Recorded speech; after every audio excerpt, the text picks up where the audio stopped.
Good morning, and welcome to our discussion of the One Big Beautiful Bill Act recently passed by the House and potential implications for the asset management industry.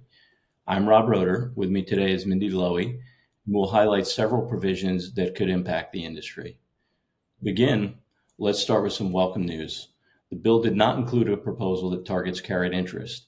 It is still possible, however, that the Senate or a conference committee could make changes to carried interest rules or any other provisions. Thank you, Rob. So let's turn to what was included in the bill, beginning with the changes to the SALT deduction.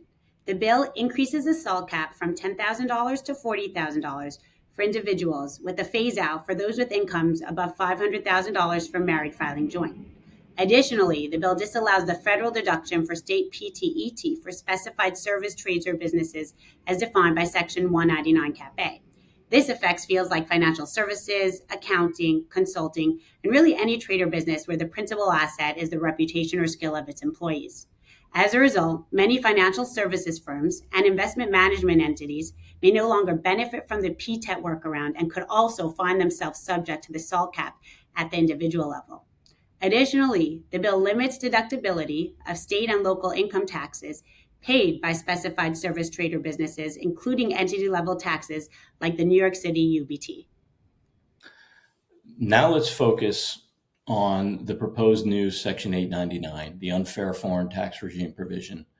The proposal would increase U.S. net income, withholding, and gross basis tax rates on residents and governments of discriminatory foreign countries by up to 20 percentage points. With potential Pillar 2 implications for U.S. multinationals as a backdrop, this provision is aimed at incenting foreign jurisdictions to refrain from rules that would have what might be viewed as unfair implications for such firms. If such foreign jurisdiction rules do come into effect, this provision would impose significant tax on the U.S. income of individuals and entities resident in such jurisdiction. Notably, this could mark a very material change in the tax on and after-tax returns of such investors' investments in many investment funds. For many of these investors, this could mean a significant shift in how they approach their investments and the tax planning associated with those investments. That's a critical point, Rob. Section 899 has the potential to fundamentally reshape how cross-border investments are structured and taxed, especially for funds with significant foreign investor participation. For the asset management industry, this provision isn't just about tax compliance, it's about investor behavior. If foreign investors face punitive treatment under Section 899, they may reconsider investing in funds that trigger U.S. source income.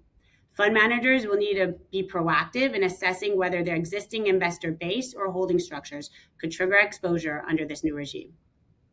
Given the potential magnitude of impact, it's important for managers to evaluate potential implications across their products and structures. At the same time, let's keep in mind that these implications are contingent not just on Senate passage and the enactment of Section 899 into law, but also on foreign jurisdictions enacting rules that would be deemed discriminatory under a potential Section 899. Thanks, Rob. Next, we want to note that the bill amends Section 707A2 concerning disguised payments for services and disguised sales and partnerships. The amendment removes the phrase, quote unquote, under regulations prescribed, making it clear that the statute is effective without the need for Treasury regs. While there's been debate over whether regulations are necessary for Section 707A to apply, this change reinforces the view that the statute is self-executing. Thanks, Mindi. There are many other provisions in the bill that are relevant to the industry, but in the interest of time, we'll wrap up things with a few quick hits. The limitation on excess business losses would be made permanent and amended so that disallowed losses continue to be treated as business losses in future years, subject to that limitation, rather than as general NOLs. The deduction limitation under Section 163J would revert back to the 30% of EBITDA measure for tax years 2025 through 2029. Domestic Section 174 R&D expenses, including software development, would remain immediately deductible for 5 years. 100% bonus depreciation would be extended through 2029. A tiered endowment excise tax would apply to private universities, with rates rising up to 21% for institutions with the highest endowments. And finally, several Inflation Reduction Act provisions will be terminated or phased out, including provisions for clean fuels, electric vehicle credits, and transferability of credits after 2027. As with any new legislative measure, staying informed about updates and interpretation is crucial. Taxpayers should be prepared to adapt their strategies as the process evolves and as more guidance becomes available. Thank you for joining us. We hope this analysis has shed some light on the potential impact of various provisions of the bill on the asset management industry. Staying informed and consulting with specialists is critical for navigating these complex landscapes effectively.